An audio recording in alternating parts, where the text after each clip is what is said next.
वैसे स्टूडेंट्स, हम अपना जो 12th class RBSC Rajasthan board का जो फिजिक्स का सिलेबस है उसको स्टेप बाय स्टेप सॉल्व करते जा रहे हैं।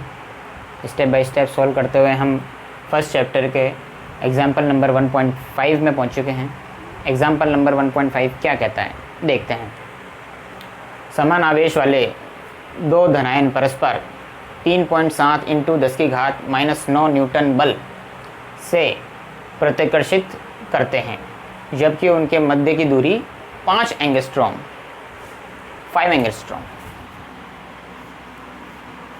हम जानते ही हैं, दूरी को नापने की, सूक्ष्म दूरियों को नापने की छोटी इकाई है।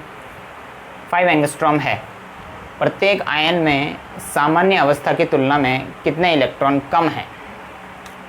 इसमें हमें ये रखा है कि दो समान आयन हैं, यानी कि दो आयन हैं जिनके ऊपर समान आवेश है, +Q और +Q। इन दोनों के मध्य जो प्रतिकर्षण बल लग रहा है उस बल की मात्रा है 3.7 × 10⁻⁻9 न्यूटन, और इनके बीच की जो डिस्टेंस है वो दे रखी है 5 एंगस्ट्रॉम। 5 एंगस्ट्रॉम का मतलब हम जानते हैं कि 5 × 10⁻⁻10 मीटर। अगर इसको मीटर में कन्वर्ट कर दिया जाए तो 10⁻⁻10 हमको लगाना पड़ेगा, ये हमें पता है। तो हमें पता करना है कि इसकी सामान्य अवस्था की तुलना में कितने इलेक्ट्रॉन कम हैं इन दोनों पर। हम जानते हैं कभी भी कोई भी धनावेश अगर हमें उत्पन्न करना है तो उसमें से इलेक्ट्रॉन बाहर निकालने पड़ते हैं। अगर इसमें हमको +Q आवेश उत्पन्न करना है तो हमें कुछ मान लो इसमें n इलेक्ट्रॉन बाहर निकालते हैं, तो इस पर कितना आवेश आ जाएगा Ne प्लस में, क्योंकि इलेक्ट्रॉन हमने बाहर निकाले हैं, इसके लिए इसके ऊपर जो आवेश आएगा वो Ne। और चूंकि दो ये भी उसी के समान है, दोनों आवेश समान है, तो इसमें से भी हमने कितने इलेक्ट्रॉन निकाल दिए हैं n। अब हमें ये फाइंड आउट करना है कि हमने कितने इलेक्ट्रॉन निकाले हैं। दोनों को समान रूप से धनावेशित करने में उसकी सामान्य अवस्था से हमने कितने इलेक्ट्रॉन निकाले हैं या इनमें कितने इलेक्ट्रॉनों की कमी हो गई है, इसको हमें सॉल्व करना है। तो इसको आगे सॉल्व करते हैं हम।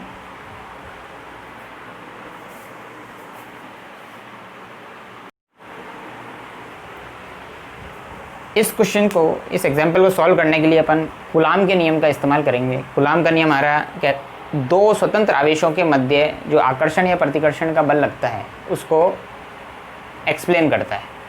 दो आवेश Q1 और Q2 के मध्य लगने वाला आकर्षण या प्रतिकर्षण का बल इस एक्सप्रेशन, इस फॉर्मूले द्वारा दिया जाता है। ये वेल नोन फार्मूला है, पहला ही फार्मूला किताब का ये है और हम इसके बारे में चिर परिचित हैं। F = K Q1 Q2 / R²। Q1 Q2 दो आवेश हैं जिनके मध्य लगने वाला बल हम इस एक्सप्रेशन से देते हैं। R उनके बीच की सेपरेशन है, उनके बीच की दूरी है, और K यहाँ पर हमारा कांस्टेंट है जिसकी वैल्यू होती है 9 × 10⁻⁹ newton metre square over coulomb square. ये इसकी यहाँ पे वैल्यू भी हमको पता है। अब चूँकि हमें इस सिचुएशन में Q1 यहाँ पे हमारा Q1 और Q2 दोनों सेम है, क्योंकि हमारे पहले ही एग्जाम्पल का जो पहला ही स्टेटमेंट है समान आवेश, यानी दोनों ही आवेश Q1 और Q2 क्या हैं, समान हैं, और दोनों ही धनावेश हैं, दोनों ही धनायन हैं, इसलिए दोनों ही प्लस हैं।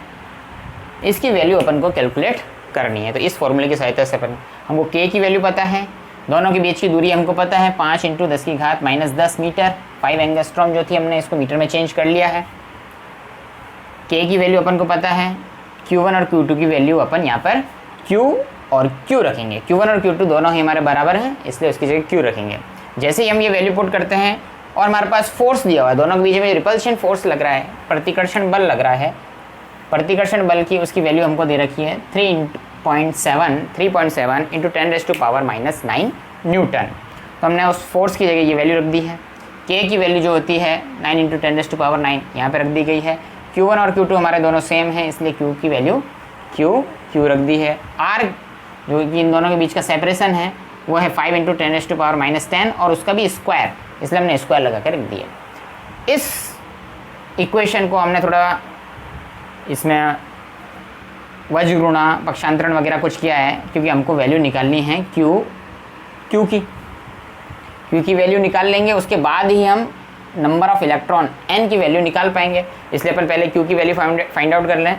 इसको इधर वजगुणा कर दिया, इसको इसके नीचे लिया है, तो ये हमारा एक्सप्रेशन इस तरह का हो जाएगा कुछ। यहाँ पर q square is equal to, इस बड़े एक्सप्रेशन को अब हम आगे फर्दर सॉल्व करेंगे तो हमें क्यू की वैल्यू आ जाएगी।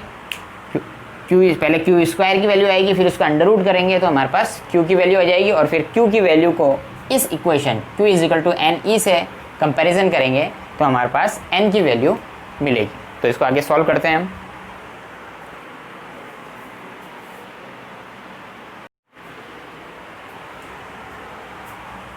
इस क्वेश्चन को फर्दर सॉल्व करने के बाद हम जो ये घातों वाले 10 रेज़ टू पावर में जो हैं, इनको एक साथ अगर कंबाइन कर लेते हैं तो हमारे पास आ जाता है 10 रेज़ टू पावर -30, क्योंकि ये जो 9 है 10 रेज़ टू पावर 9, ये ऊपर जाएगा तो माइनस का हो जाएगा, तो -9 और -9 -18, और यहाँ पर -10 का स्क्वायर है यानी कि -20, तो -18 और -20 टोटल हो जाएंगे -38, और यहाँ पर हमारे पास बचेगा सिर्फ 3.75 का स्क्वायर यानी 25, और ये 9 यानी 3.7 इंटू 25 डिवाइडेड बाय 9, और इस को इजीली हम सॉल्व कर सकते हैं with the help of calculator, और इतना कोई टफ नहीं है।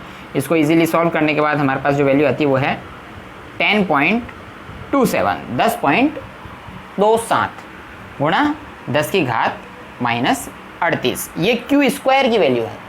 स्टूडेंट ये बात ध्यान रखें, ये क्यू स्क्वायर की वैल्यू है, हमें क्यू की वैल्यू फाइंड आउट करनी है। तो जैसे ही हम क्यू की वैल्यू फाइंड आउट करेंगे तो क्यू इज इक्वल टू हो जाएगा under the root of this value 10.27 into 10 raise to power -38, और जैसे ही हम इस -38 को अंडर द रूट से अगर बाहर ले लेते हैं तो ये तो अंडर द रूट में रह जाएगा, और ये आ जाएगा हमारे पास 10 रेज़ टू पावर -19। ये हम जानते हैं कोई भी पावर 10 रेज़ टू पावर में कुछ हो और उसका अंडर द रूट हम कर दें तो पावर उसकी हाफ हो जाती है, आधी हो जाती है, 38 की पावर हाफ होकर के 19 रह गई। अब अपन को जो करना है वो एक सिंपल है, हम सोचते हैं कि भाई 10.27 का वर्गमूल हम कैसे लें।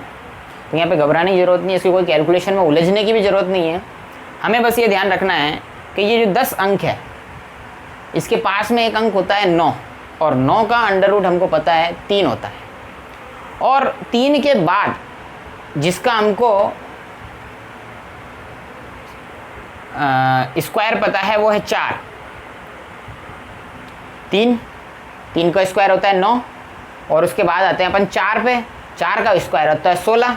तो इस 10.27 का जो अंडर रूट होगा वो 3 और 4 के बीच में होगा। समझे ना मेरी बात? मैं जो कहना चाह रहा हूँ, 3 का स्क्वायर होता है 9, 4 का स्क्वायर होता है 16, और हमारे पास जो अंक है वो है 10.27। जब 9 का अंडर रूट 3 होता है, 16 का अंडर रूट 4 होता है, 3 का स्क्वायर 9, 4 का स्क्वायर 16, तो 16 का अंडर रूट 4, 9 का अंडर रूट 3, तो 9 और 16 के बीच में जितने भी नंबर होंगे उन सब का अंडर रूट 3 और 4 के बीच में होगा।